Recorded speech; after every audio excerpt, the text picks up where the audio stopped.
Bonsoir à tous et bienvenue. Voici les titres de la grande édition du soir sur BB24. Il est le malheur de plus de 70% des enfants de moins de 5 ans en Afrique. Le moustique est un vecteur du paludisme et pourtant, il est important pour l'écosystème. Ce 20 août lui est dédié. La compétence représente le socle sur lequel salariés, travailleurs indépendants, chefs d'entreprise ou personnes en recherche d'emploi sont évalués en entreprise. Acquérir et développer sa compétence est devenu indispensable. Les serviettes hygiéniques réutilisables abandonnées au profit des serviettes jetables retrouvent aujourd'hui leur place de choix. Un regain qui pousse une jeune modéliste à en fabriquer. Nous irons à sa découverte.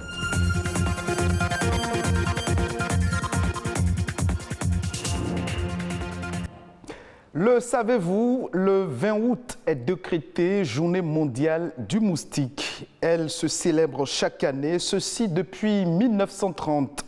Instituée à la mémoire du médecin britannique et prix Nobel, Sir Ronald Ross, qui en 1987 a découvert que les moustiques femelles étaient responsables de la transmission de la maladie infectieuse qu'est le paludisme chez les humains. Alessandra Jotan nous en dit un peu plus sur ce qu'est le paludisme à travers cet élément.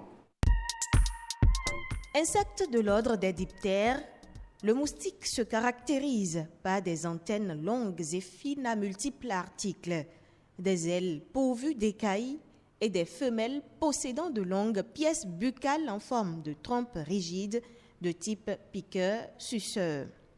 En 2020, 3578 espèces de moustiques réparties en 111 genres sont inventoriées au niveau mondial, dont une petite partie seulement pique l'homme. Les moustiques ont un rôle dans les écosystèmes, en épidémiologie humaine et animale. Ils sont le plus important groupe de vecteurs d'agents pathogènes transmissibles à l'être humain. Depuis quelques années, la mondialisation, l'accélération de l'urbanisation ainsi que les changements climatiques impactent considérablement la propagation d'insectes comme les moustiques qui sont potentiellement vecteurs de maladies. À travers le monde, 1 milliard de cas sont signalés chaque année et plus d'1 million de personnes sont mortes des suites de maladies transmises par des insectes comme le paludisme, la dengue, la fièvre jaune et le Zika. Pour beaucoup d'entre elles, aucun vaccin n'existe. La Journée mondiale du moustique est une opportunité majeure pour sensibiliser aux causes des maladies, aux moyens de les prévenir et de collecter des fonds pour la recherche. En attendant, la prévention reste la meilleure des mesures de protection. Alessandra Jotan nous parlait à l'instant de ce qu'est le moustique, vecteur du paludisme. Un autre élément dans cette édition, le marché du travail évolue rapidement et les entreprises doivent développer les compétences de leurs collaborateurs pour suivre cette évolution et rester compétitive. Mais comment acquérir et développer cette compétence? Voici la réponse de Habib Dakogan. Il est un professionnel en ressources humaines. La compétence, c'est l'ensemble des savoir-faire et savoir-être mobilisables en situation de travail. Le savoir, c'est ce que j'ai appris. Comment je conceptualise mon activité, c'est ça le savoir. Et ça, je l'ai appris à l'université ou dans une formation professionnelle.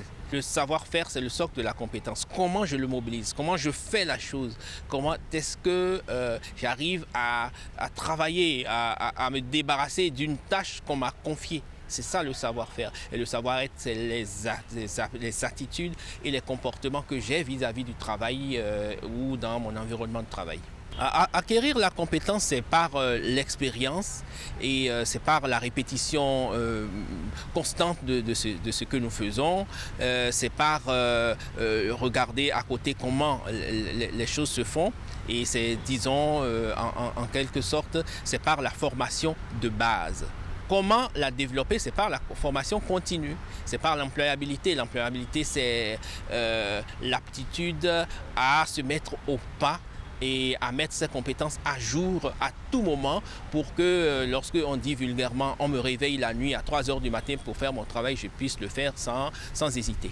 Les amalgames, c'est de ne pas penser que la compétence est l'expérience. La compétence n'est pas l'expérience. La compétence n'est pas la performance. La compétence n'est pas le talent. La compétence n'est pas le potentiel. La compétence n'est pas la qualité, n'est pas la qualification. C'est des notions qui entrent dans le champ lexical de la compétence, mais qui ne sont pas la compétence et dont la confusion avec la compétence peut nuire à l'entreprise.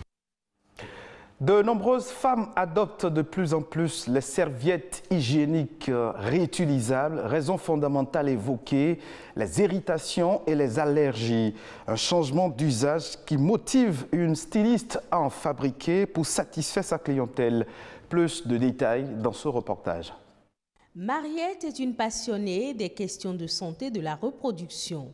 Elle milite dans une association dévouée à cette cause. Elle discute souvent des serviettes périodiques jetables avec ses clientes. Bon nombre de personnes, quand elles utilisent les serviettes jetables, elles ont souvent des infections, y compris moi-même. Ces plaintes poussent la styliste à l'action. Les couches que moi je confectionne, on peut réutiliser. J'utilise souvent des tissus coton. Des tissus coton que je commande comme envoi depuis l'extérieur. Bonjour Tanti. Oui, bonjour. Vous êtes en train de faire les trucs. Afiavi est une habituée de ce centre de couture. Ce matin, elle vient récupérer sa commande. À la fin de la période de menstrues, je remarque de petits boutons. C'est pour ça que j'ai fait retour aux serviettes réutilisables. Comme Afiavi, de nombreuses femmes redoutent ces allergies. Elles les prennent pour des infections gynécologiques. Ce serait peut-être des cas d'allergie aux serviettes hygiéniques importées. Ce n'est pas du coton en général, c'est du papier blanchi.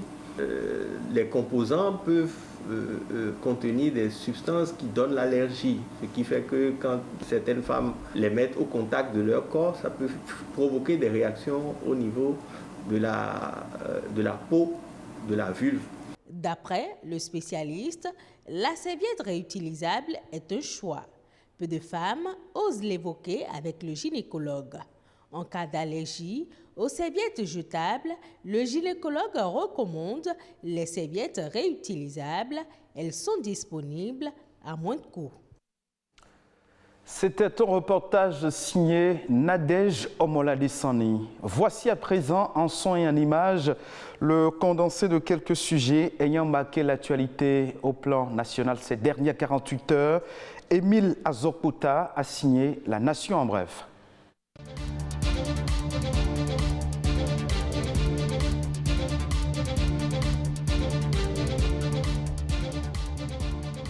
Dans le cadre de l'opération d'actualisation des données foncières, le maire de Cotonou invite les propriétaires de parcelles à se rendre au niveau de leur bureau d'arrondissement pour fournir des informations en vue de l'attribution d'un identifiant.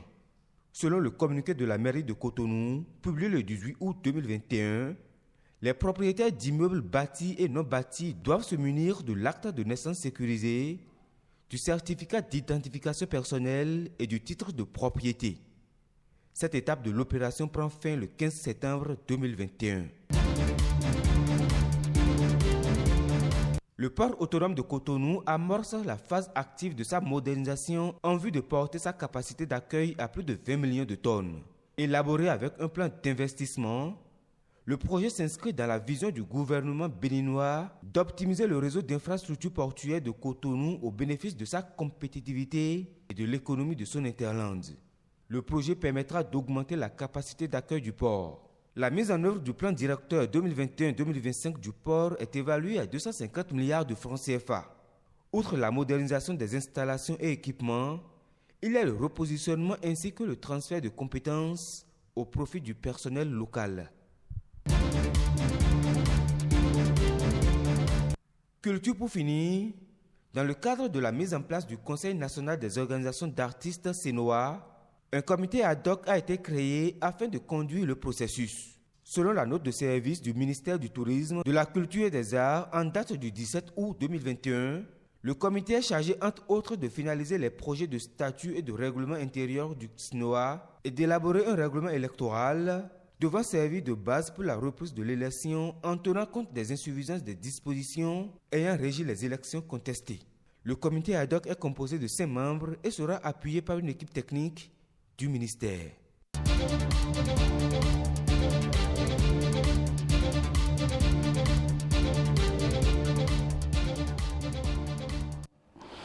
Direction le Niger, flambée du prix des légumes et des fruits sur les marchés de Niamey ces dernières semaines. L'information a été rendue publique par le quotidien d'État Le Sahel. La majorité des fruits et des légumes produits sont exclusivement cultivés pendant la saison froide. Et au-delà de cette période, les commerçants sont obligés d'importer ces produits. C'est ainsi que le prix du seau de tomates, désormais importé du Nigeria, est passé de 1 500 à 6 000 francs CFA, soit une augmentation de 300%. Le prix du sac de choux est passé de 6 500 francs à 15 000 francs CFA, tandis que celui du kilogramme de pommes de terre a doublé pour se négocier actuellement à 600 francs CFA. Ce sera tout pour cette édition que vous pouvez retrouver sur le www.ortb.bj. Merci de votre fidélité.